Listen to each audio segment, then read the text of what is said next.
네, 오늘 하나님 말씀은요, 다니엘서 8장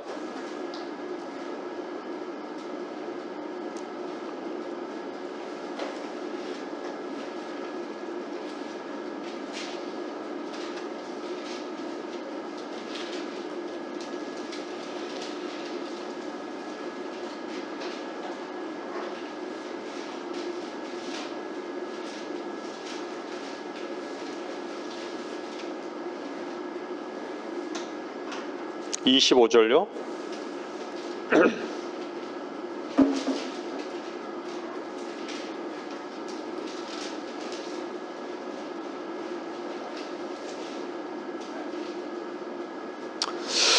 그의 지혜를 통하여 그가 자기 손에 기술을 늘려서 자기 마음속에 자신을 높이고 평화로 많은 것을 멸하리라.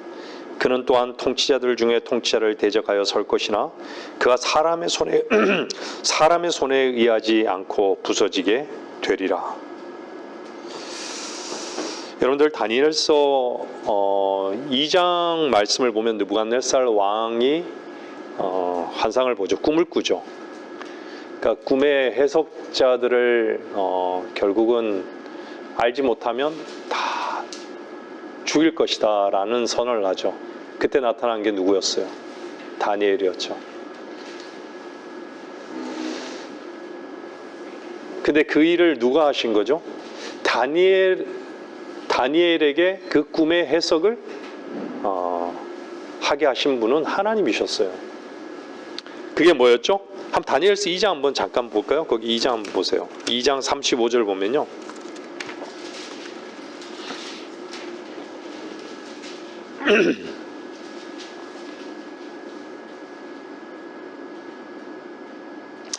이 장 35절은 그 철과 진흙과 녹과 은과 금이 함께 산산이 부서져서 여름 타작마당에 쭉정이 같이 되어 바람에 날려 사라져간 곳이 없어졌으며 그 형상을 친 돌은 태산을 이루어서 온 세상을 가득 채웠나이다.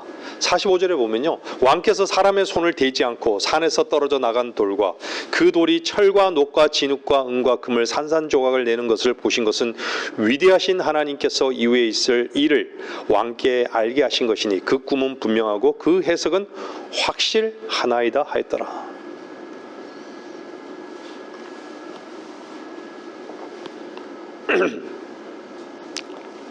사람들이 제일 좋아하는 것이 무엇일까요? 그 중에 하나가요, 좋아하는 것들 중에 하나가 뭐냐면요, 거짓입니다. 거짓에 속으면서 저건 거짓말이라고 알면서도요, 거기에 즐거워하는 것이에요.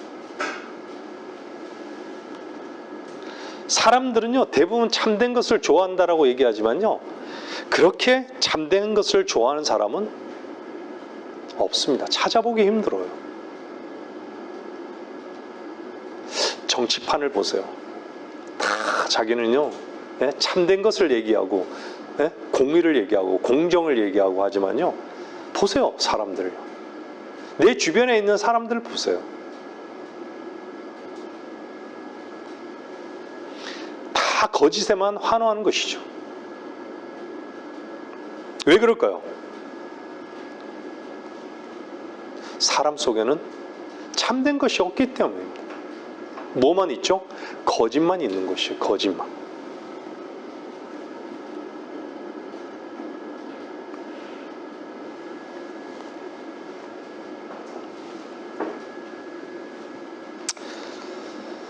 여러분 속에는 무엇이 있어요?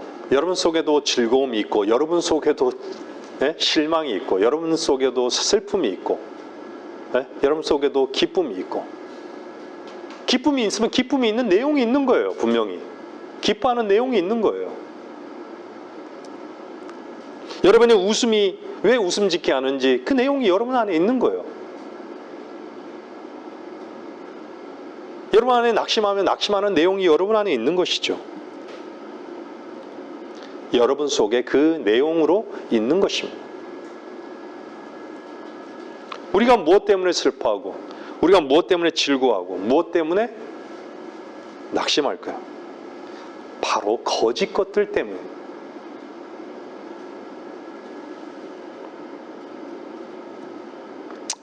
정말로 인간의 어리석음이죠. 사탄은 말의 의미가 뭐예요? 사탄은 대적하는 자예요.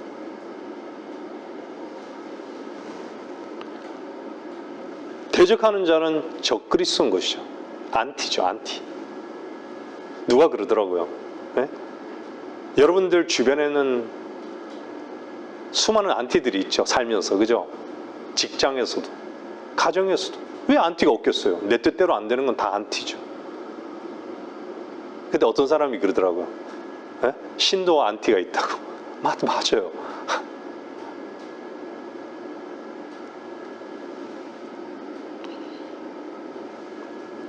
안티가 있는 것이죠. 안티크라이스트예요.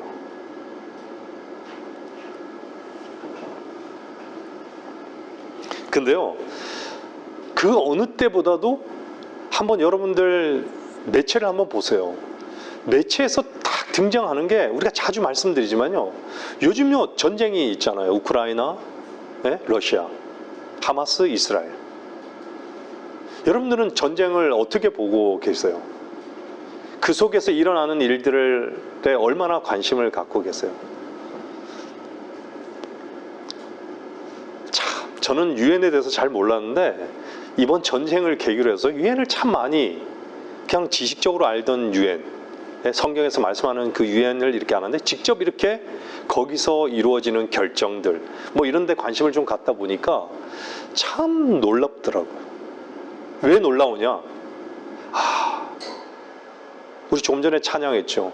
하나님 말씀대로 되어가는구나.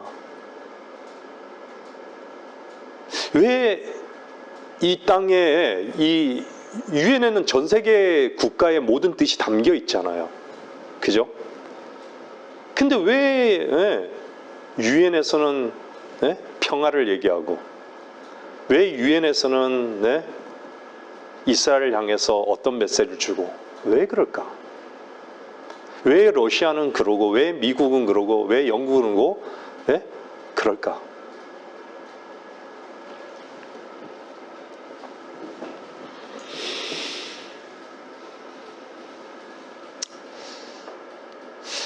어느 때보다도 세상은요 평화를 외쳐요. 뭔가 불안하니까 평화를 외치는 거예요. 그만하고 그만하자고.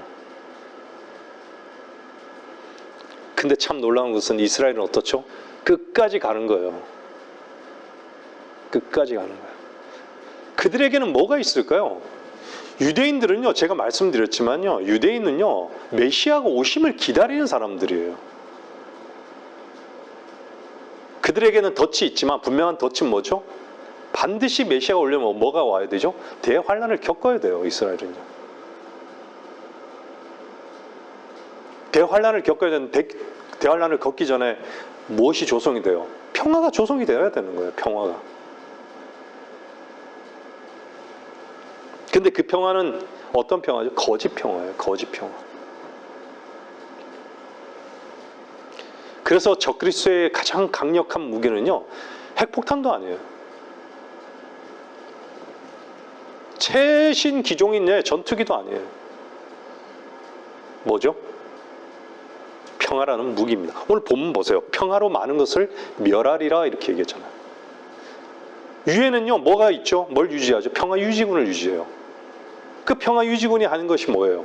평화라는 이름으로 소탕하는 거예요.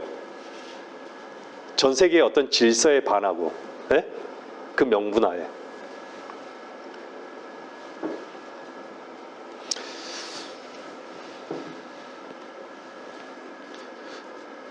모든 사람이 왜 거짓에 참된 것을 알려고 하지 않고 관심을 갖지 않을까요? 왜 모든 사람이 거짓에 운명을 걸고 다 환호하는 것일까요? 그것은요, 요한복음 8장 43절 말씀이, 하나님의 말씀이 분명히 얘기해요. 너희는 너희 아비 마귀에게서 나와서, 너희 아비 마귀에게서 나와서 너희 아비의 정욕을 행하고자 하는도다. 그는 처음부터 살인자였으며 진리 가운데 거하지 아니하였으니 이는 자기 안에 진리가 없습니다. 그가 거짓말을 할 때는 자신에게서 우러나온 한 것이니 이는 그가 거짓말쟁이요 또 거짓말의 아비이기 때문이라. 사람이 모두 거짓말쟁이라는 얘기예요. 참되신 하나님께 속한 적이 없기 때문이에요.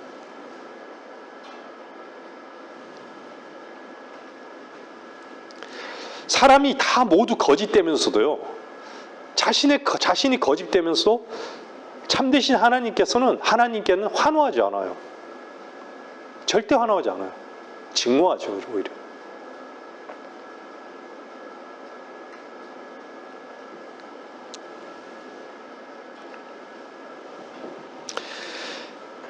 비진리가 가장 위대한 것과 같이 된 이 배교회 때요, 하나님 한 분만이 참되심을 믿고 의지하는 성도들이 있다는 그 자체가 기적 중에 기적입니다.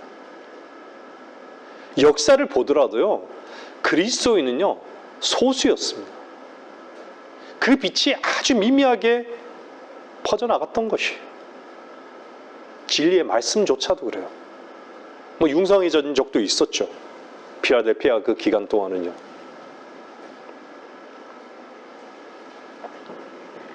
주께서 이 세상을 끝내실 이 직전에 세상을 부인하고 생명이신 그리스도로 사는 그 성도가 있다는 것, 이건 참으로 놀라운 기적입니다.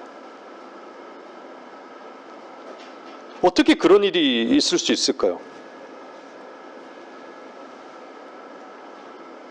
은혜라고 밖에는 할 수가 없는 것이죠. 제가 예배 전에도 잠깐 말씀드렸지만 우리 주님의 이름은 뭐예요? 주님의 다른 이름이 뭐죠? 우리 주 예수 그리스도의 다른 이름은 알파 오메가예요. 시작과 끝이에요. 많은 사람들이 알아요. 하나님은 전지전능하시다고. 전지전능하시다고. 하나님은 단지 어리석은 자들에게는 자신만 모르는 거예요. 하나님이 자신은 모른다라고 생각하는 거예요. 자신에게 쏟고 있으니까요. 어둠이기 때문에. 빛이 들어와 본 적이 없기 때문에.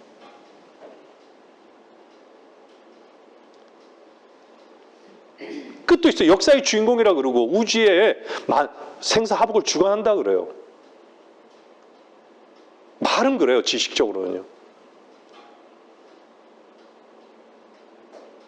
근데 하나님의 생명이 하나님을 아버지로 섬기는 자녀들에게 역사하는 그 역사를 인정하지 않죠. 인정하지 않은 그 증거가 뭔지 아세요?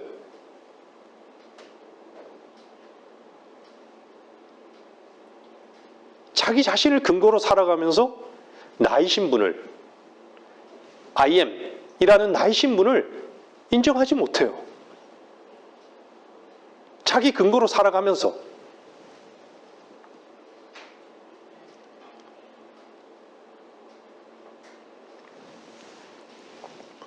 이런 말을 누가 이해할까요? 그래서 요한복음 8장에 그 말씀하고 있는, 주님이 말씀하고 있는 거짓의 압이라고 말씀하는 그 말씀에 듣고 있는 대상이 누구냐면 종교인들이에요. 바리새인들이란 얘기죠.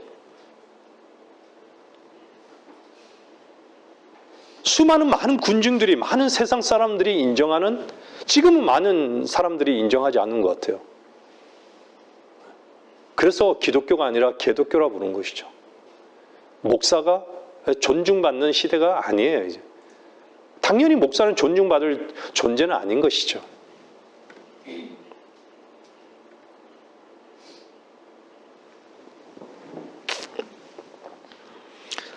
많은 사람들이 그래도 바리새인들, 겉보기에 얼마나 인정받는 사람들이에요. 근데 그들을 향해서 거짓의 아들이라고 얘기하는 거예요. 왜냐하면 아비가 거짓의 아비니까 그들은 거짓의 아들이 맞는 것이죠.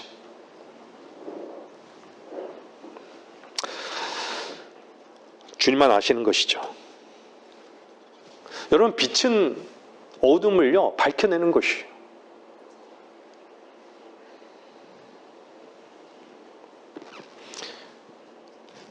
진리의 말씀을 알기는 아는데요, 빛 가운데 거하는 자들은요, 아무리 잘 포장된 것이라 할지라도요, 그 속에 냄새나는 그 무덤들을요 볼 줄 아는 것이죠.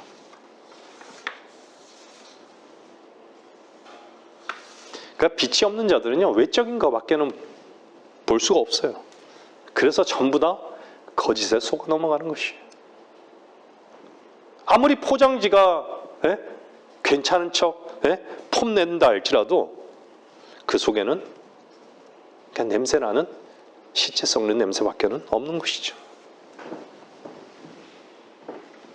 왜요? 사탄도 빛의 천사로 가장하기 때문에. 마태복음 23장 보세요. 마태복음 23장 26절요.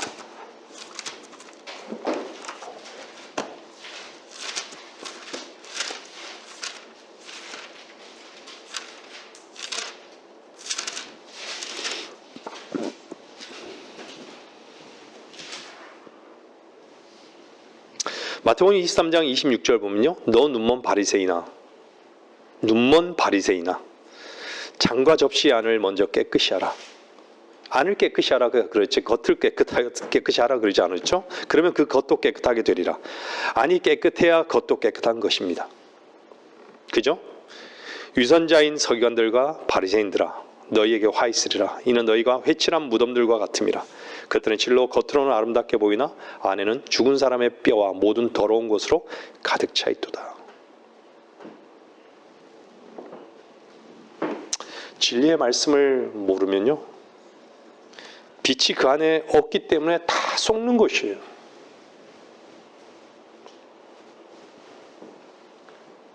누구죠? 자신의 선으로 선하신 하나님께 나가려는 자들인 것이죠. 자신의 의로움으로 그럴듯한 옷을 입으려는 자들인 것이죠. 여러분들, 빌라도는요 주님 앞에서 뭐라 그래요? 빌라도는요 자기로서는요 군중들을 설득할 수가 없어요. 성경 그렇게 말해요. 그래서 소요가 일어나니까 물을 어떻게 해요? 가져다가 무리 앞에서 손을 딱 씻잖아요. 그러면서 나는 이 의로운 사람의 피에 대하여 무지하다고 너희가 맡으라고 군중들에게 맡기는 거예요. 책임을 떠넘기는 것이죠. 군중들이 뭐가 두려웠던 거예요? 군중들이 뭐라고 외쳤던 거예요? 카이사 외에는 우리에게 왕이 없다고. 그들에게 있어서 주님은요 바라바보다도 못한 자였던 것이죠. 살인하고 강도했던 바라바보다도 못했던 것이에요. 그래서 손을 씻는 건 자기 죄와 상관이 없다라는 얘기죠. 빌라도는 결국 진리이시고 참되신 분을 선택하지 못했던 것이죠. 군중들을 선택할 수밖에 없었던 것이에요. 그래서 우리나라 정치를 이렇게 보면요, 저도 정치를 보는 눈이 없었어요. 제가 하나 배운 것은 뭐냐면요, 사람은 다 똑같은데 그 안에 어떤 가치를 갖고 있느냐, 어떤 정체성이 있느냐가 참으로 중요합니다. 이제 총선도 얼마 남지 않았잖아요. 어떤 사람, 그 사람이 지위가 중요한 게 아니에요. 그 사람이 어떤 정체성을 갖고 있느냐가 참 중요하다라는 걸 저도 이제 알게 됐어요. 정치를 잘못하면요 독재로 흐를 수 있어요. 전제주의가 될 수 있어요. 정치 지도자를 잘못 뽑으면요 그렇게 되는 거예요.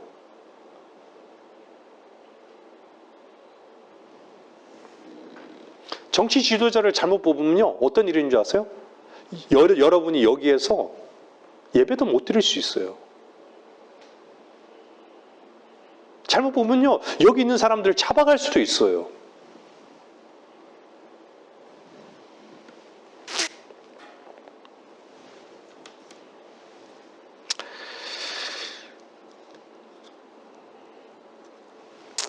그만큼 정치인들이, 제가 설교 시간에 이렇게 정치 얘기 잘 안 하는데요, 아니 그냥 왜 모든 사람들에게는요 어떤 데 관심이 있냐면요 많은 분야 가운데 정치에 관심이 있어요. 누가 땅을 차지하느냐에도 인간은요 본능적으로 그걸 갖고 있어요. 권력이 있으면요. 모든 사람들도 역시 정치에 관심이 있는 것이죠. 그래서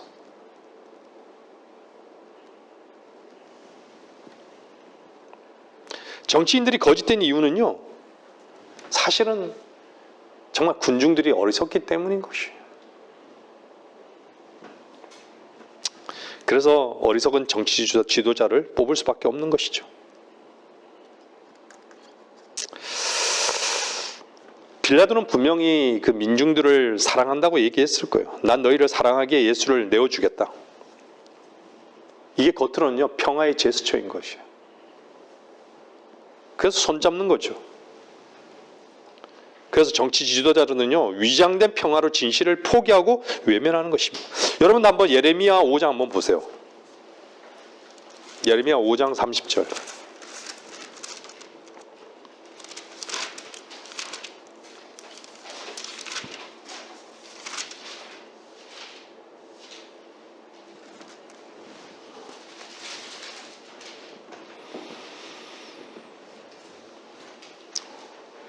예레미야 5장 30절요.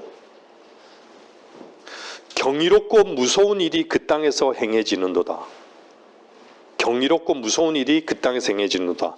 근데 경이롭고 무서운 일이 뭐냐? 선지자들은 거짓되이 예언하고 제사장들은 그들의 권력으로 다스리며 내 백성은 그렇게 하는 것을 사랑하니 그 마지막에는 너희가 어찌하려느냐. 손발이 다 착착 맞는 것이죠. 백성들이 사랑해요. 누구 하나라도 정신을 차린 자가 없는 것이죠. 제가 가끔 도전을 받는 것 중에 하나가 뭐냐면 우리 사랑하는 지체들 가운데 참으로 하나님을 누리고 정말 어떤 환경 가운데서도 정말 하나님 섬기는 그 모습을 보면요 찬양 가운데 그랬잖아요. 정말 치열한 그 영적 전쟁에서 피 터지게 싸우는데 나는 이렇게 편안히 누워만 있는 나를 보게 되면 참 많이 도전을 받습니다.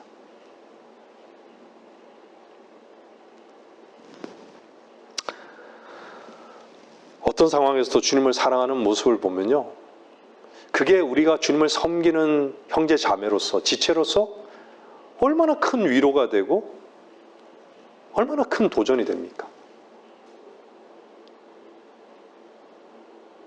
제가 한 자매랑 이렇게 통화하면서요 항상 얘기하시는 게 항상 얘기하는 내용 중에 하나가 뭐냐면 우리가 주님을 만나지만 구원받은 우리가 주님을 만나지만 다 주님 앞에 각자 설 거 아니냐. 죽는 것도 각자 각자 죽을 거 아니냐. 주님이 더디 오신다면요. 그죠? 우리 각자 주님 앞에 결산해야 될 거예요. 근데요. 제가 이 말씀을 왜 드리냐면요. 제가 성경 공부 시간에도 예전에도 말씀드렸지만 주님께서 우리에게 유업을 주셨잖아요. 우리는 구원받았다는 이유로요. 그냥 값없이 받는 유업이 있잖아요. 그게 뭐죠? 로마서 8장 말씀대로요. 우리의 몸이 그리스도의 몸과 같이 변화돼요. 그리고 요한복음 14장 말씀대로요. 초소의 큰 대저택에 우리를 주님께서 데려가 주시겠대요. 이거는요. 우리 모두에게 구원받은 모든 하나님의 자녀들에게 거듭난 하나님 자녀들에게 거저주는 것이에요. 단지 통치권에 있어서는 누가복음 말씀대로 고을을 다스리는 것을 뭔가 차등을 주시겠죠. 근데요. 그 유업의 그 기준이 뭘까요? 그것은요. 그리스도를 위한 고난이에요. 고난이에요. 그리스도를 위한 고난이에요. 고난이 영광과 비례하는 것이에요. 나를 상실하는 것이 여러분들 십자가로 나아가는 것은요. 여러분들 우습게 여기면 안 돼요. 그냥 단순한 지식으로 받아들이면 안 돼요.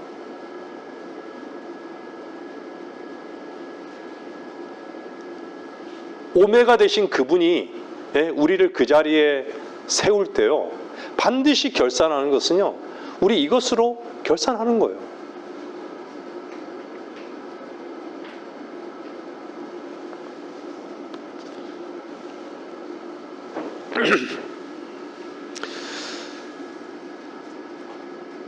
예레미야 5장 30절의 말씀 보면요, 진짜 진리를 선포하는 자가 없는 것이죠.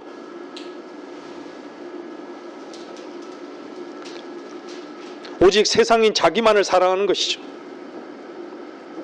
제가 말씀드린 것은 예언의 말씀, 이 말씀과 다스림과 이 사랑의 주체가 누구냐는 것이죠.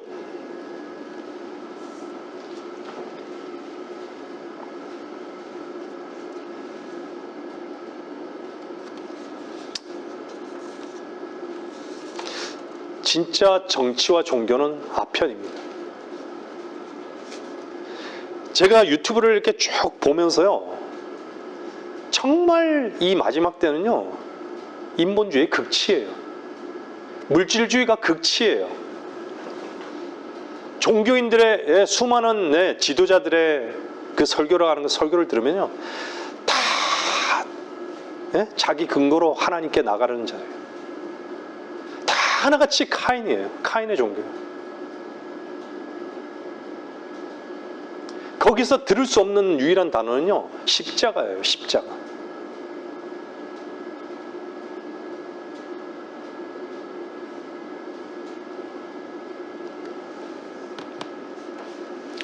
초림과 더불어 이루어진 예언이 여러분들 몇 가지나 성경에서는요, 성경의 예언 한 800가지 정도 되잖아요. 근데 한 300개는요, 초림 주님이 오시면서 이루어지신 거예요.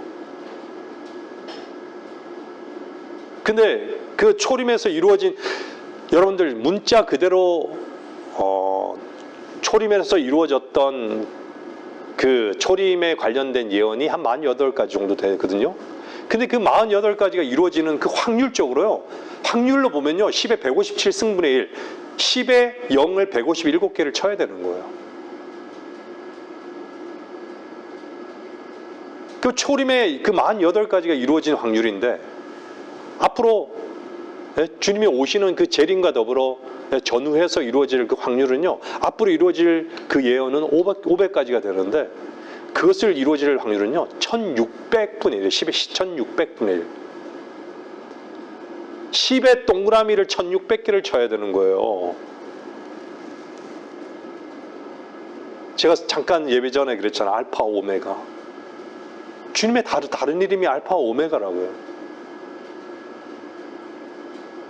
하물며 우리랴.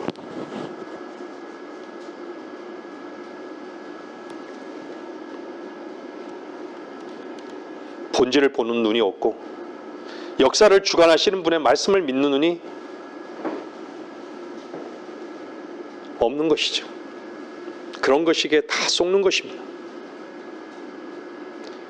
여러분들, 바라바 같은 자가 구원을 얻을 수 있는 이유가 무엇이었을까요?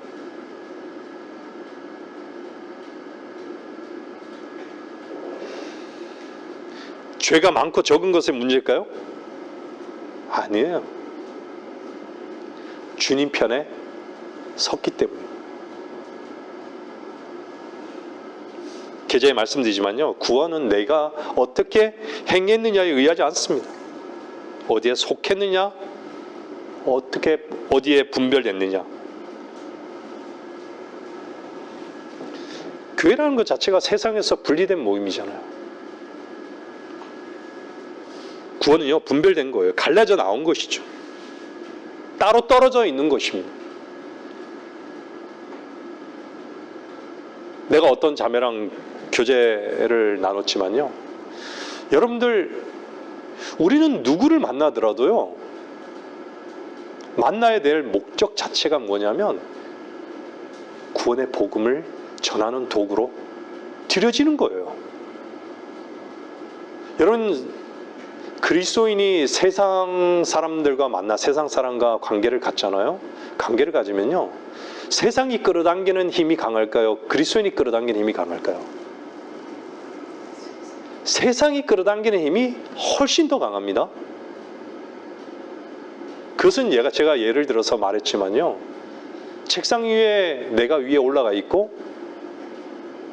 아래에 있는 사람을 당겨 올리는 게 힘들까요? 끌어내리는 게 쉬울까요? 끌어당기는 게, 위에서 끌어당기는 게 힘들죠. 위에 있는 사람을 밑으로 끌어당기는 건 쉬워요. 그래서 그리스도인은요, 그리스도인이라는 그 이름의 그 정체성을요, 관계성에서 항상 선명해야 돼요.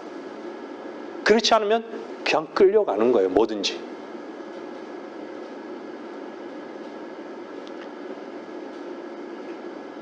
여러분 안에 그 보물이, 그 가치가 완전히 그냥 없어져 버릴 수 있어요.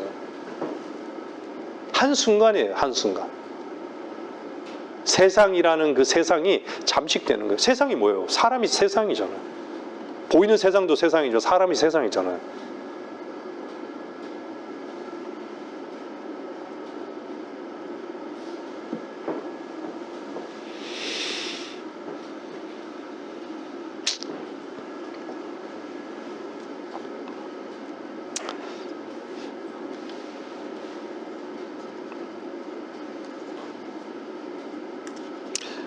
머리로만의 구원은요, 믿음이 아닌 이해입니다.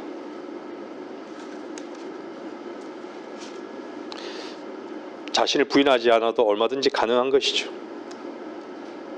근데 여러분, 육과 혼이 분리된 그것은요, 여러분들도 경험하셨겠지만 그건 실제예요. 이론이 아닌 것이죠. 구원받았다면, 여러분이 죄와 세상에서 구원받았다면요, 반드시 예수 그리스도의 피로 구속받았다면 반드시 여러분과 여러분의 육과 혼이 분리된 그 실제가 있는 것이죠. 스스로 여러분 말씀 안에서 점검하십시오. 정말 여러분 세상에서 분리됐습니까? 영생이란 것은요, 나오고 들어가는 것입니다. 먼저 나오지 않으면 못 들어가는 것이죠. 그래서 먼저 나와야 될 것은 어디에서 나오는 거예요? 죄와 세상에서 나오는 거예요.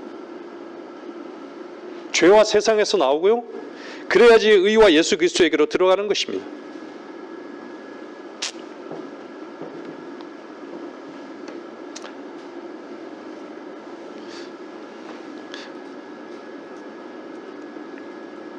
여러분, 교회가 실제로요, 휴거가 임박했을 때요, 지금의 이 시대를 보면요, 그 어느 때보다도 믿음의 주를 고백하고 그리스도로 사는 사람이 그렇게 많지 않은 것을, 분명히 많지 않을 거예요. 얼마나 지독스럽게 이 세상의 신이요, 우리를 붙들려고 하는지 한번 보세요. 얼마나 우리를 종으로 삼으려고 하는지 한번 보세요. 여러분들, 출애굽기에 모세가 출애굽을 할 때요, 보세요. 모세는 어때요? 이스라엘 백성과 함께 출애굽해서 하나님을 섬기러 가죠. 경배하려고 하잖아요. 근데 어때요? 파라오는요, 나가지 말라고, 여기서 섬기라고, 타협하고 또 타협하고 또 타협하는 것이죠. 그만큼 세상에 미련이 있게끔요, 얼마나 끊지 못하게 하는지. 근데 모세와 성도는 어땠죠? 우리들은 가야 한다고. 모세도 알고, 거기에서는 경배하지 못할 것을 모세도 알고 하나님도 아시는 것이죠. 우리는 나가야 한다고 자꾸 얘기하는 것이죠. 그리고는 6월절 어느 밤에 빗부림의 역사가 있었던 것이죠. 그리고 즉각 나가버립니다. 어디로 나가죠? 바다로 나가는 것이죠. 홍해를 건너버리는 거예요. 누가 건너가게 하시는 거예요?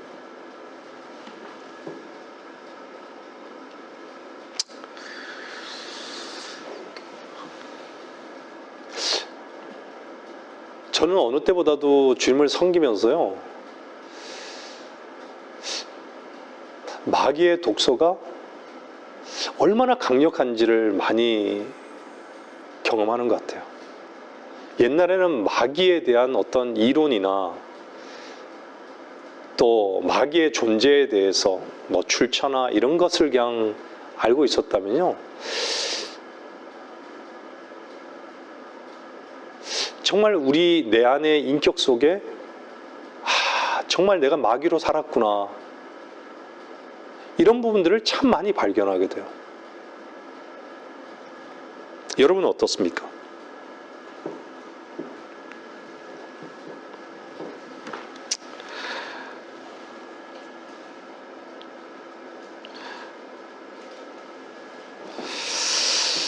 여러분들, 하나님 향해서 선한 양심을 가지십시오.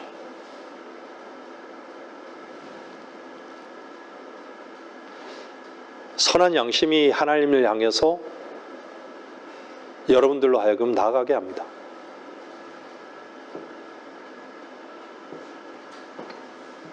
주님의 마음이 여러분 가운데 있다면 하나님을 향한 마음이 되어야 하는 것입니다.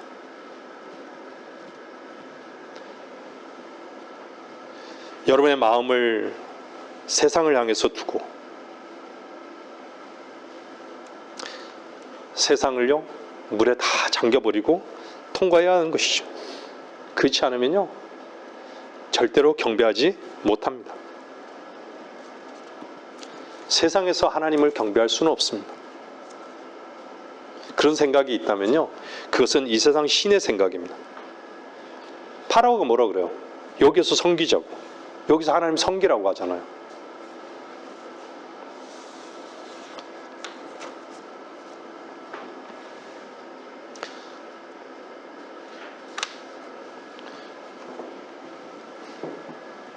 여러분들의 몸이 여기 앉아 있어도요, 여러분 안에 있는 세상을 부인하지 않으면요, 참다운 경배는 못하는 것이에요.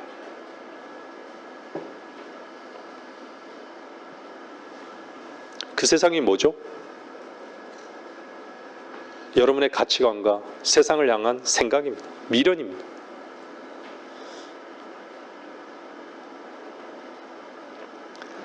그걸 하나님 앞에 거꾸로뜨리기를 주님 기다리시는 거예요, 항상.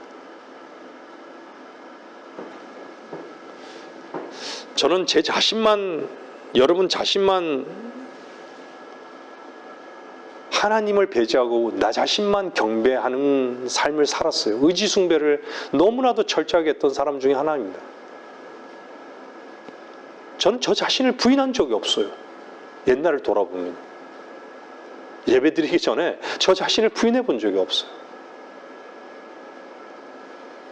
그러면서도 영과 진리로 경배드린다라고 했죠.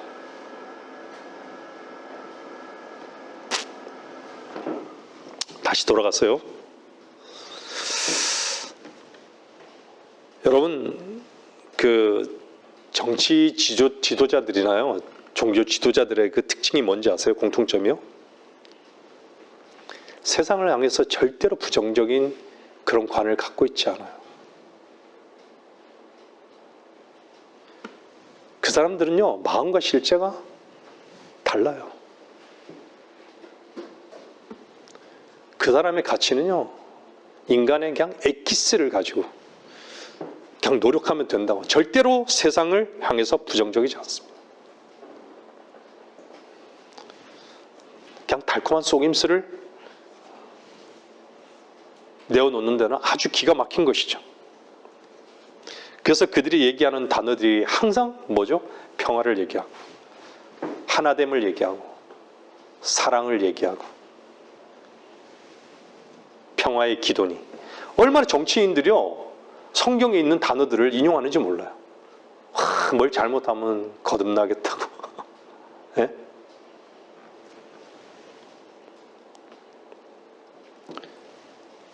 누구는 그러잖아요. 저기 로마 방청은 보세요. 다 메시지 전할 때 보세요. 모든 세상 사람들에게 평화를. 이제 곧 그 메시지가 또 12월 25일쯤 돼서 전 세계에 울려 퍼지겠죠. 매스컴을 통해서. 그죠? 전 세계의 평화를. 여러분들도 잘 알듯이 유엔 본부 앞에는요, 이사야의 벽이 있어요. 이사야의 벽. 뭐라 적혀 있죠? 이사야 2장 4절 말씀이요. 한번 여러분 봐보세요. 이사야 4장 보세요. 2장 4절요.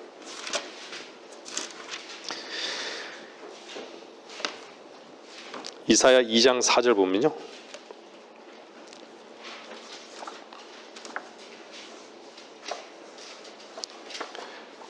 제가 말씀드렸죠. 유엔 본부 앞에 이사야의 벽이 있는데 그 구절을 전체를 다 인용하지 않고 뭘 빼놓았냐면 그 앞에 있는 그 부분을 빼놓았어요. 뭘 빼놨냐면 그가 모든 민족들 가운데서 심판하시며 많은 백성을 책망하시리니 요걸 빼놓은 거예요. 요걸 빼놓고 그 뒤에 것만 새겨놓은 거예요. 뭐라 새겨놨어요? 그들이 자기 칼들을 두들겨서 보습을 만들며 자기 창들을 두들겨서 낫을 만들 것이요 민족이 민족을 대적하여 칼을 들어 올리지 아니할 것이며 그들이 더 이상 전쟁을 배우지 아니하리라. 뭘 빼놓은 거예요? 심판하시는 분을 빼놓으신 거예요. 그리고 책망하시는 분을 빼놓으신 거예요.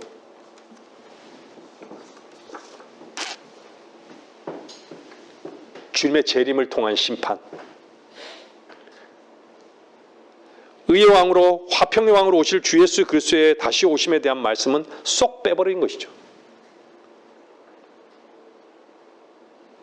사실 모든 민족들이 하나로 모이는요, 세계기구 UN, 바로 그곳에서 하나님의 백성인 이스라엘 땅에서 제거하기 위해 지금도 전쟁을 배우고 연습하고 있는 것을 우리는 지금 뉴스에서 보고 있는 것이죠. 그들은 연합해서, 그래서 국제연합인 것이죠. 국제연합. 그들은요, 이스라엘을 끝까지 대적할 것입니다. 그들은 하나로 연합해서 무장할 것을 이미 하나님은 아시는 것이죠. 이스라엘은 속은 건 뭐죠? 평화에 속은 것이에요. 평화에. 이스라엘은 평화에 속은 것이에요. 그래서 평화협정을, 거짓 평화협정을 체결하지만 그 평화협정을 끝나면서 어떤 일이 나죠? 전무후무한 대환란이 펼쳐지는 거예요. 그 전무후무한 대환란이 끝나고 나면 어떤 일이 일어나죠? 주님의 재림이 있는 것이죠.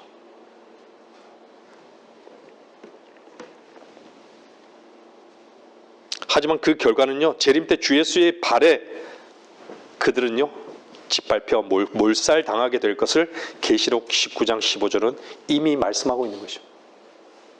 계시록 19장 보세요 한번. 19장 15절요.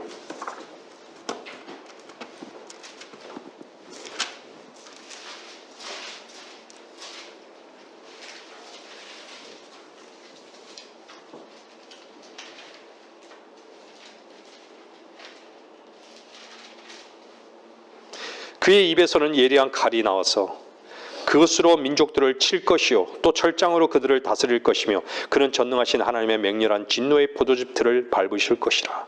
한번 그 좌우를 한번 쭉 보세요. 한번요. 네? 하늘이 열리면서 내려오잖아요. 신실과 진실한 분이 흰말 타고요. 그 전에 계시록 6장에 흰말 타고 흉내낸 자가 등장하지만요.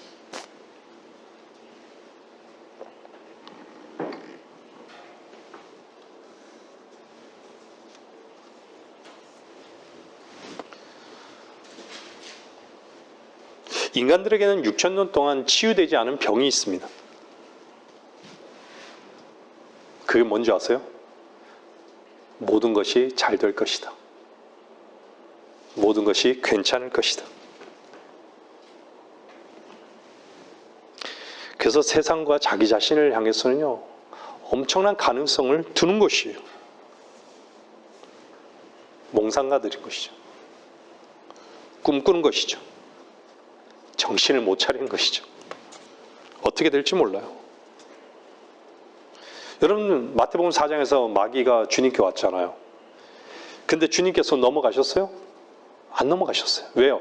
왜 안 넘어가셨죠? 이 망할 세상을 주님은 뻔히 아시는데 예? 왜 마귀에게 경배하겠어요? 세상이 다 불탈 것을 주님은 아시는 것이에요. 왜요? 그분이 창조에 다 개입하시고 알파 오메가신데.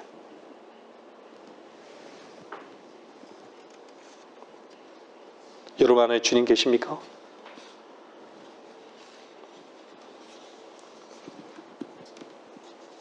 주님이 여러분의 지혜가 되십니까?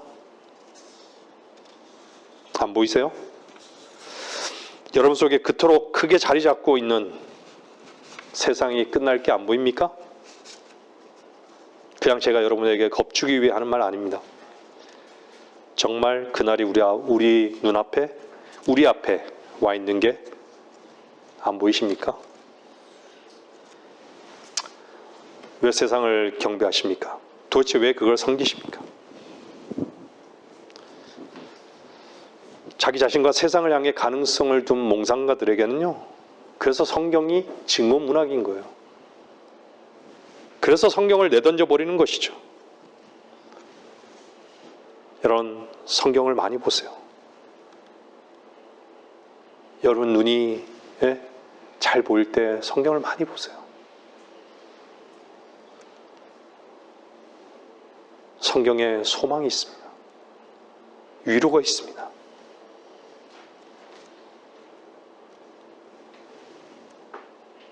그러나 더 확실한 주 안에서 사는 증거는요,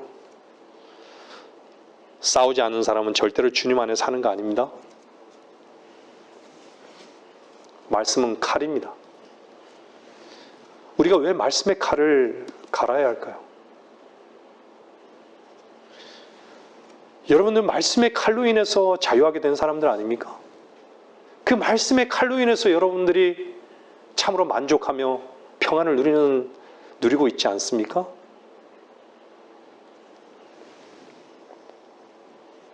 여러분 세상과 싸우지 않는다면, 여러분 자신이 허비로 나아가지 않는다면, 십자가로 나아가지 않는다면요, 승리할 수 없습니다. 어떻게 여러분 근거로 이 세상을 승리할 수 있겠습니까?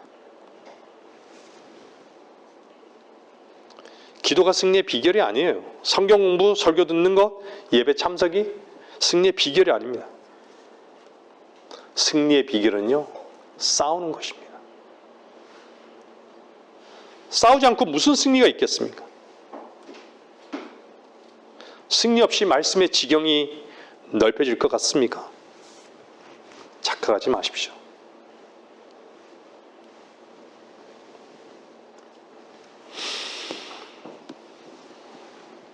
많은 종교 정치 지도자들은요, 다른 종교 비판하지 말라고 합니다.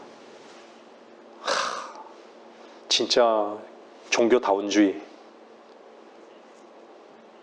에큐메니칼, 이제 너무 자연스러운 시대가 되어버렸습니다.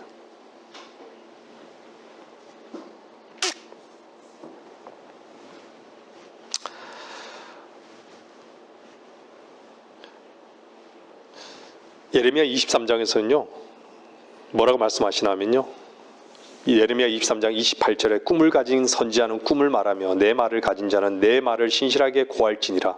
쭉정이가 미래에 무엇이겠느냐, 주가 말하노라. 참 알곡은 어느 시대나 참으로 적습니다. 쭉정이는요, 차고 넘쳐요. 주님과 벨리알이 함께 할 수 있겠습니까? 벨리알의 뜻이 뭐예요? 무가치하다는 것이에요. 가치가 없다는 것이에요. 겉으로는 아름답게 보일지라도 쭉정이밖에 되지 않는 것이죠. 여러분, 주님과 어떻게 하나가 될 수 있습니까? 노력으로 되는 것입니까? 노력한다 할지라도요, 그 인간적인 하나는 결국 심판인 것이에요. 바벨탑은 nim롯이 역사상 최초의 nim롯이 쌓은 바벨탑 자체가 최초의 연합인 것이죠. 어떻게 했어요? 하나님께서요. 엎어버리신 거예요.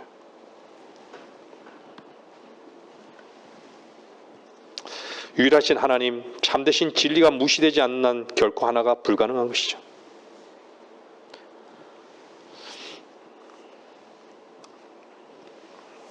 그들의 입장에서는 참되신 하나님과 진리가 땅에 밟히기 전에는 결코 하나가 될 수 없는 것이에요. 여러분들 위대한 연설 있죠. 정치인들의 자주 인용하는 게티스버그에서 남북전쟁 때 링컨이 얘기했던, 에브라함 링컨이 얘기했던,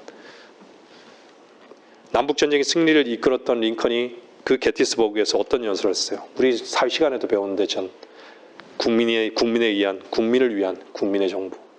그죠? 근데 거기에는 하나님이 들어가 있지 않아요.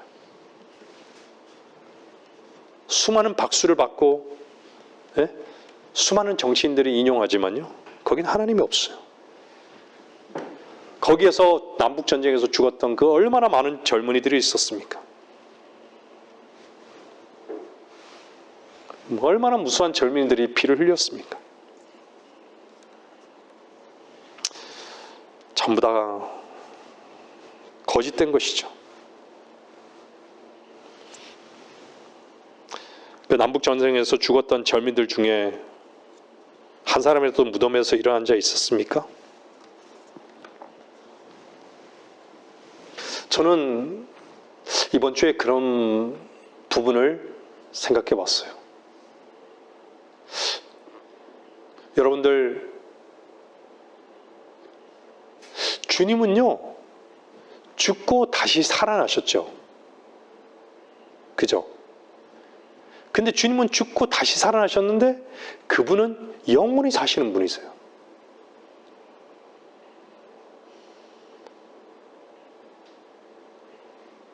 그 영원히 사시는 그분이, 그리고 영원하신 그분이 우리에게 나와 하나 되자고 얘기하시는 거예요.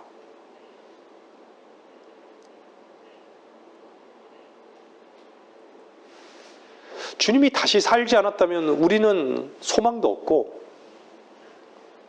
어땠죠? 이 땅이 얼마나 허무했을까요?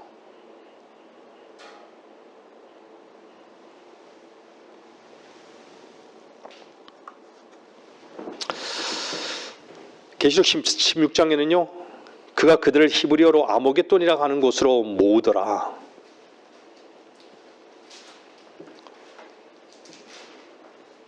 온 세상을요, 하나님의 허용하심에 따라 적그리스도가 아마겟돈이라는 곳으로 모으는 것이죠. 왜 모을까요? 결국은요, 예수 그리스도께서 이 세상을 통치하시기 위해 오시는 걸요, 저항하기 위해서, 대적하기 위해서, 전쟁을 배후에서 조종하는 것이죠.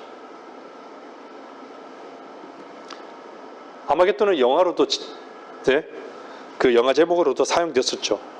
세속사에서도요, 아마겟돈, 거기가 어디예요? 무기토예요. 성경에는 이스라엘 골짜기라도 얘기하고 있죠. 평야예요, 평야. 쫙. 엄청나게 넓죠. 거기서 전쟁이 많이 일어났어요. 세계 역사를 보면요. 근데 그게, 거기에 가면 팻말이 있어요. 기독교에서 세계 3차 대전이 일어날 곳, 이곳을 무기토, 언덕이죠.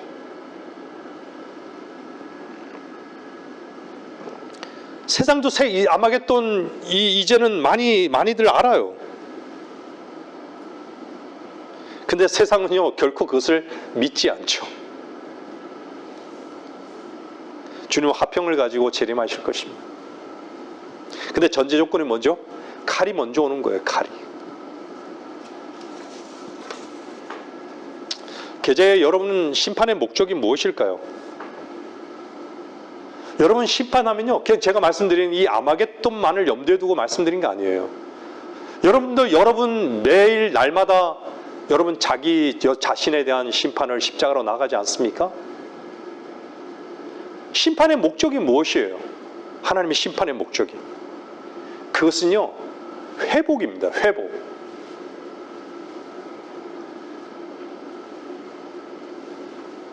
자기를 부인하면 즉각 하나님의 생명으로 인해 화평을 얻죠. 회복이란 건 뭐예요? 원래대로 돌아가는 것이. 돌아오지 않으면 의미가 없는 것이죠. 어느 시대나 마찬가지입니다. 하나님의 뜻에 순종할 마음의 그 결정을 하지 않으면요, 반드시 원수의 방해가 있습니다. 원수는 우리들에게 무기력하게 하는 것이에요. 칼로 베어져야 화평이 오듯이 말씀 앞에 굴복하지 않은 거룩은 거짓인 것이죠. 그래서 고린도후서 4장은요 뭐라 그래요? 그들 가운데 이 세상의 신이 믿지 않는 자들의 마음을 어둡게 해요. 꼭 믿지 않는 자들의 마음. 하나님의 형상이신 그리스도의 영광스러운 복음의 광채가 그들에게 비치지 못하게 하느니라.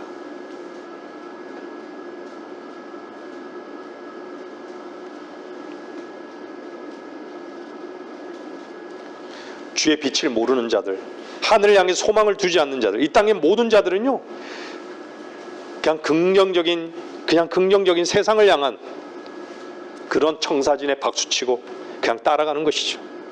그리고 환호하는 것이죠. 근데 결국은 누가 경배받는 것이에요? 적그리스도가 경배받는 것이에요. 이 세상에서 가장 경배받는 존재가 누구입니까? 가장 영향력을 끼치는 존재가 누구입니까? 물리적으로, 종교적으로, 정치적으로. 그는 분명히요 데살로니가후서 2장 4절 말씀대로요, 그는 대적하는 자며, 누구를 대적해요? 하나님을 대적하는 거예요. 그는 대적하는 자며 또 하나님이라고 불리는 모든 것과 숭배받는 대상 위에 자신을 높여 하나님의 성전에 앉아 하나님처럼 보여 자신을 하나님이라고 하느니라.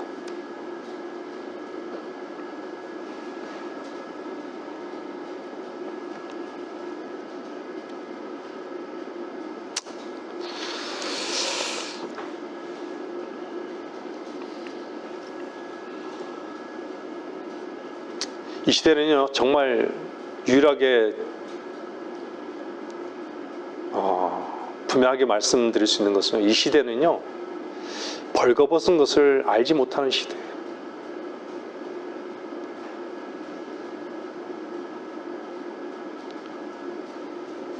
벌거벗은 것을 알지 못하면요, 인간이 벌거벗은 존재인지 알지 못하면요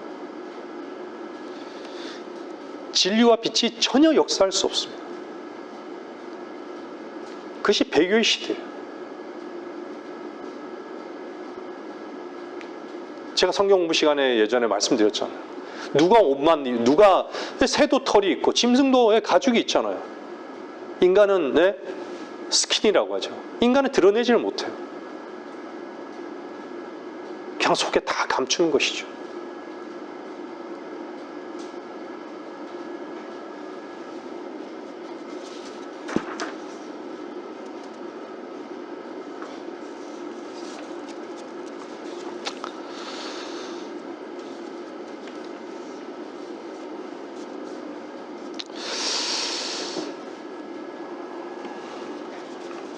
계시록에서는요, 계시록 13장에 보면은 15절 보세요. 계시록 13장 한번 보세요. 적그리스도는 분명히요 엄청 종교적입니다. 종교적이고 또한 평화로 위장하고 사람들이 안 믿을 수 없게 할 거예요. 그냥 거짓을 아주 믿게 하는 거예요. 거짓을 믿게 하는 게 뭐예요? 강력한 미혹인 것이죠. 계시록 13장 보면요 12절 보세요. 그가 자기 앞에 있던 첫째 짐승의 모든 권세를 행사하고 또 땅과 거기에 사는 자들로 하여금 치명적인 상처를 치유받은 그 첫째 짐승에게 경배하게 하더라. 또 큰 이적들을 행하는데 심지어는 사람들 앞에서 불을 하늘에서 땅 위로 내려오게 하더라. 그가 짐승 앞에서 행할 권세를 받아 그 같은 기적들을 통하여 땅에 가는 자들을 미혹하여 또 땅에 가는 자들에게 말하기를 칼로 상처를 입었다가 살아난 그 짐승을 위하여 형상을 만들어야 한다고 하더라. 또 그가 짐승의 형상에게 생명을 주는 권세를 받아 그 짐승의 형상으로 말도 하게 하고 그 짐승의 형상에게 경배하지 아니한 자는 다 죽이도록 하니라.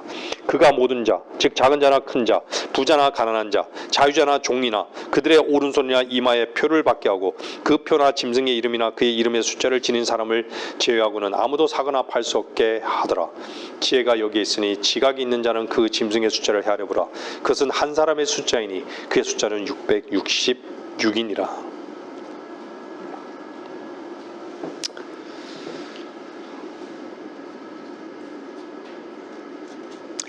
강력한 미혹이 있을 것입니다.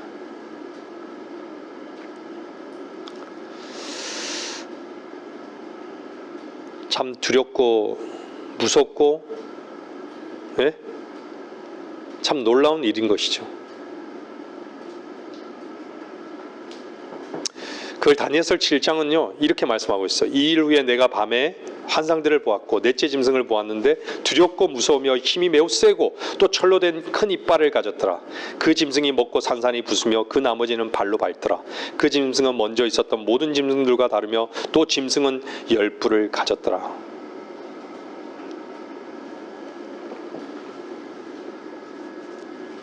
이 짐승이 창세기 3장 1절에 나오는 누구예요? 뱀인 것이죠. 뱀.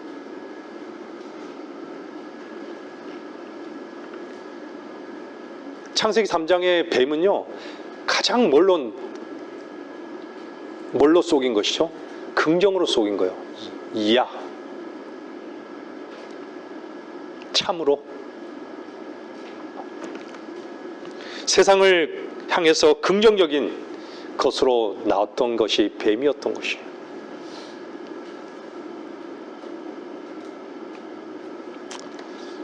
하나님의 말씀을 증오할 수밖에 없는 것이죠.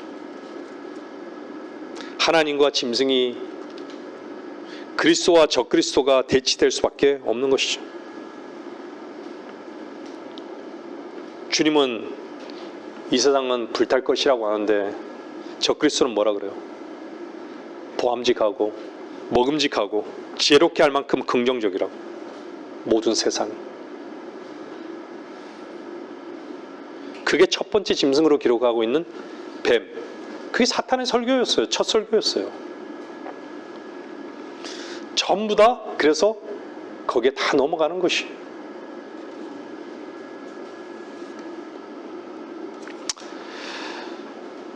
사람들은 자연스럽게 적그리스도의 표를 받을 것입니다. 사람들은 열망할 것이에요. 그러면 우리 그리스도인들의 위치는 어떠해야 될까요? 정신을 차리는 것입니다. 우리 자신에게 집중해서 사는 것이 아니라 이때를 잘 분별하라는 것입니다. 이때를 잘 보라는 것입니다. 자주 말씀드리지만 저녁에 노을을 보면요, 내일 날씨가 맑을 것이라는 것을 잘 예측하는 것이 아니라 이 예언의 말씀에 잘 주의하라는 것입니다. 주님과 하나됨을 방해하는 것에 경계하라는 것입니다.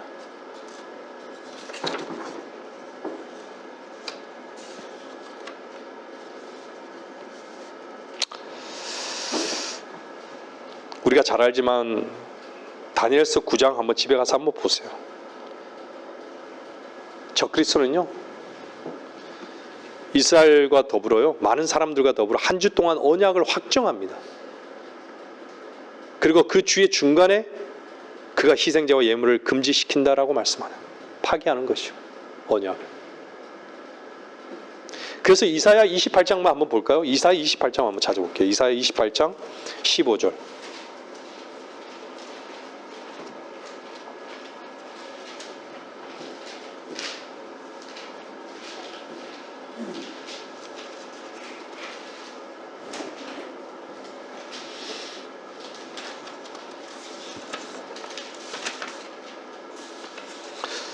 그가 많은 사람들과 보세요. 이사야 28장 15절. 너희가 말하기를 우리가 사망과 더불어 언약을 맺었고 우리가 지옥과 더불어 합의하였도다.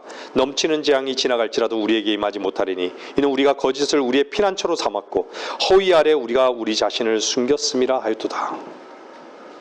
분명히 적그리스도가 평화 조약을 맺을 것입니다.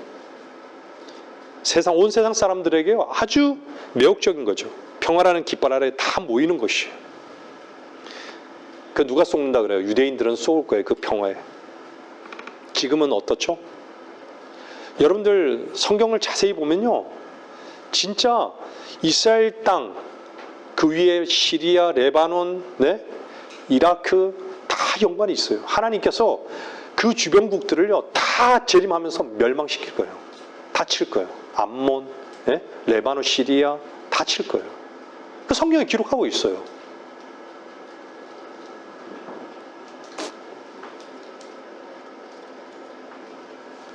세상 사람들의 눈에는 그것이 이루어질 확률이 10의 1600분의 1이기 때문에 불가능하다라고 생각하는 거죠.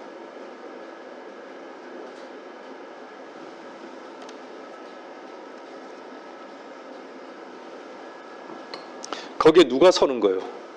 분명히 예루살렘에요. 적그리스도는 온 세상 사람을 다 유혹하고 예루살렘에 입성할 것입니다. 그래서요, 거기 예루살렘 그 성전에 관해서요, 다 초점이 맞춰 있는 거예요.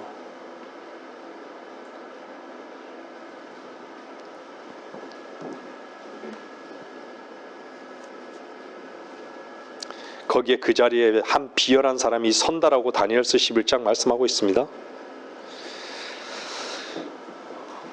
예루살렘을 평화로 점령할 거예요. 그리고 온 세상의 경제, 문화, 정치 이런 부분들을 통제할 것입니다. 왜요? 경제적으로 통제하면 어떻게 되죠? 사람들이 먹고 사는 것이 입에 들어가지 않으면 죽는데. 그래서 계시록 13장은 뭐라 그래요?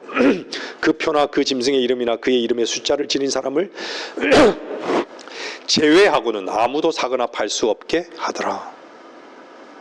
적그리스도에게 경배해야 되는 상황이 오는 거예요. 그렇지 않으면 어떤 거나 사거나 팔 수 없어요. 그래서 보세요. 여러분, 주기도문이라는 그 기도, 거기에 뭐가 있어요? 주기도문은 그 기도가 아니죠. 시기적으로요, 교리적으로요. 우리에게 일용할 양식을 주옵시고, 우리에게 일용할 양식을 주옵시고. 그렇게밖에 유대인들은 기도할 수밖에 없어요. 주님 오심을 기다리는 거예요. 그래서요, 주님이 나타나는 걸 성경에 보면 3번 나타나요. 초림 때 오셨죠? 대환란 끝에 주님이 나타나셔요. 재림 때 나타나셔요. 성경은 그렇게 말씀하고 있는 거예요.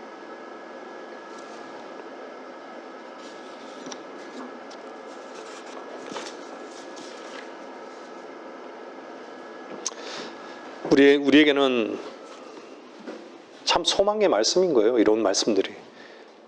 계시록 19장 한번 보세요. 계시록 19장 11절 보세요.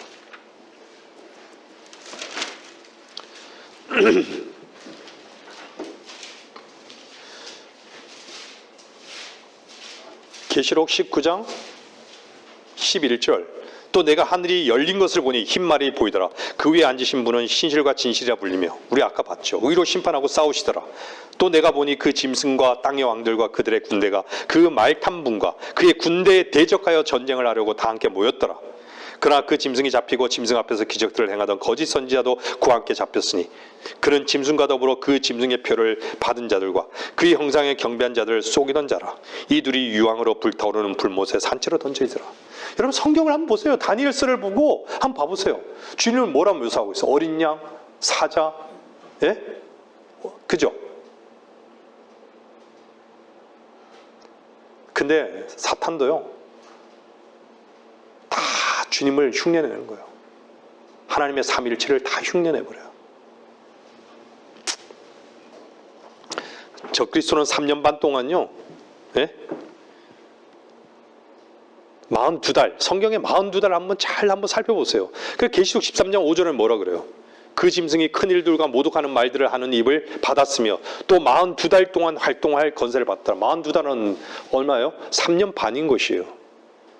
그래서 42달을 다른 곳에서는요, 뭐라 표현하면 한때와 두때와 반때. 한때 두때 합치면 뭐예요? 3년이잖아요. 반때, 3년 반이에요. 이렇게 표현하고 있어요. 그때 또 어떤 일이 나요? 계시록 한번 12장 나중에 집에 가서 한번 보세요. 그 여인에 대해서 나와요. 여인은 이스라엘을 얘기하고 있습니다. 그 여인이 큰 독수리의 2날개를 받았는데 이는 그녀가 광야에 있는 자기 처소로 날아가서 그곳에서 그 뱀의 낫을 피하여 한때와 두때와 반때를 부양받으려 함이더라.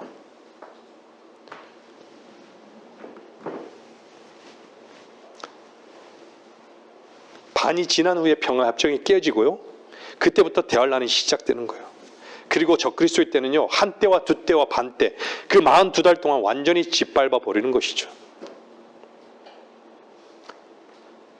지금 참 놀라운 것은요, 그 아마겟돈이 열리는 그 지역에요, 성경에 나오잖아요. 결국은 그 독수리 떼들이 엄청나게 많이 서식되고 있어요. 거기에 서식한대요. 죽은 시체들이요. 주님이 타고 온 거기에 말고삐까지 묻잖아요. 예? 차잖아요. 근데 그 독수리의 밥이 다 되는 거예요. 시체들이요. 그게 얼마죠? 2억의 군대.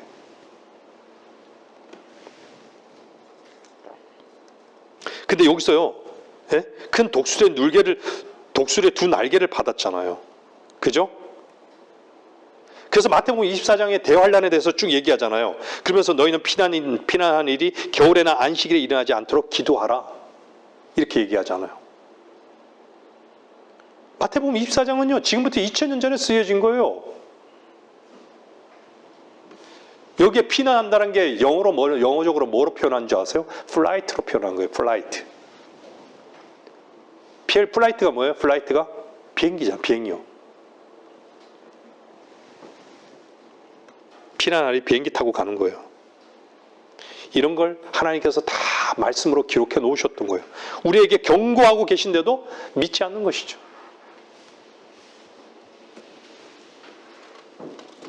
그들의 끝은 언제 오죠? 계시록 19장에 돼서야 오는 것이죠. 계시록 19장 보세요. 이제 말씀 마칠게요. 19장 20절에 보면요. 그러나 그 짐승이 잡히고 짐승 앞에서 기적들을 행하던 거짓 선지자도 그와 함께 잡혔으니 그는 짐승과 더불어 그 짐승의 표를 받은 자들과 그의 형상에 경배한 자들을 속이던 자라.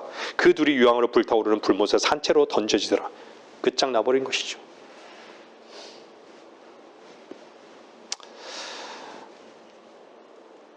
독보리가 묶일 때가 있습니다.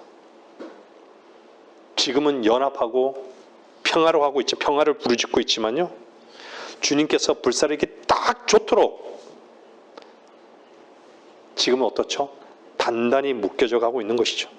그래서 거짓 평화로 사람들을 모는 것이에요. 그들이 다 잡혀가고 불 가운데로 들어가면요. 주님의 모든 그들을 향한 역사는요. 마무리되는 것이죠. 그때 주의 성도들은 어떻죠? 하나님의 영광과 함께 통치하는 것입니다. 한 마태복음 보세요. 마태복음 13장 한 구절만 찾아볼게요. 13장 28절.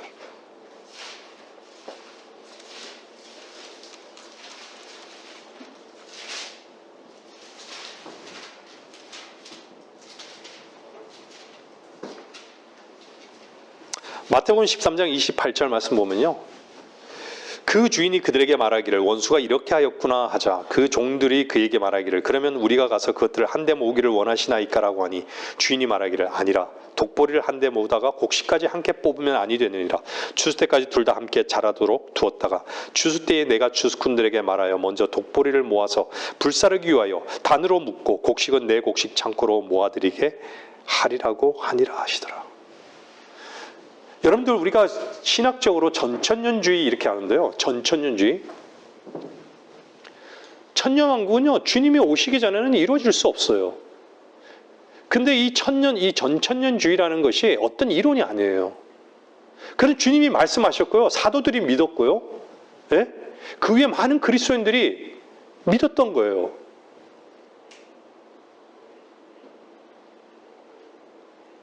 지금 어떻죠?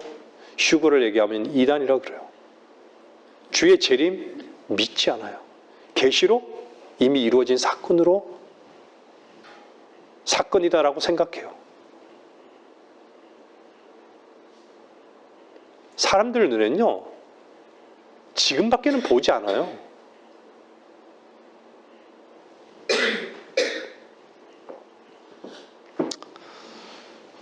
사랑하는 성도 여러분, 이 세상은요, 그리스도인에게는 훈련장입니다.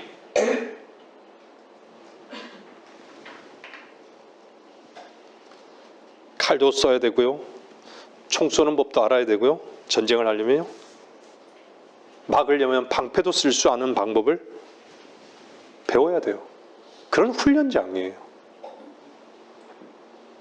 근데 이 훈련장에서 훈련은 안 하고요, 잠만 자려고 해요. 두리둥실. 그냥 스킵하는 거예요. 그냥 될 때면 되라.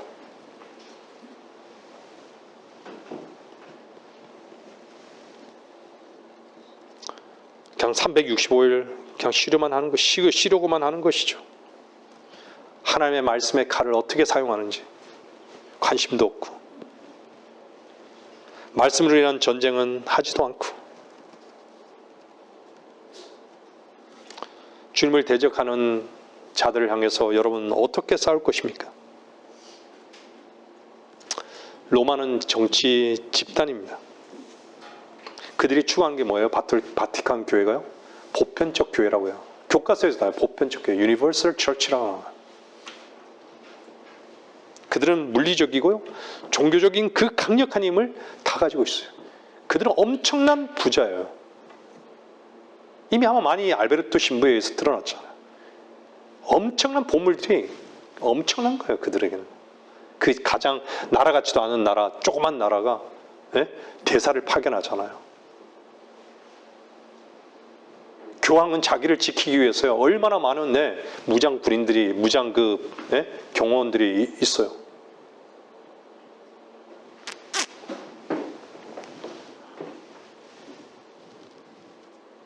어떻게 보면 강력한 독재 체제를 구축하고 있는 것이죠.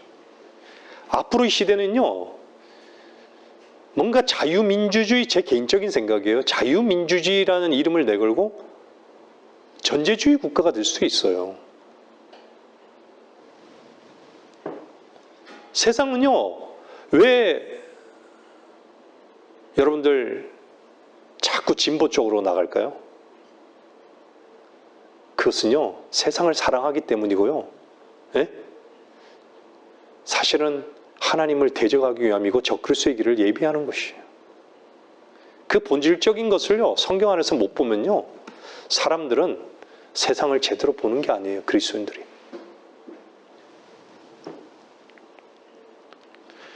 그들이 외치는 건 뭐죠? 평화예요. 하나고 사랑입니다.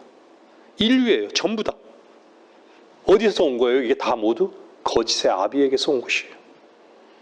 그들은 평화를 무기로 삼아서요, 세상을 그냥 다 다스리고자 하는 것이에요. 마지막 때가 다 왔습니다. 속지 마십시오. 여러분들 속지 말아야 되는 것은요, 주님이 오시기 전에는요, 결코 이 땅에 평화 없습니다. 주님이 다시 오셔서 다스리실 그때를 우리는 기다리고 소망하고 그 복된 소망으로 살아가는 성도들이 되어야 하는 것입니다. 말씀 마치겠습니다.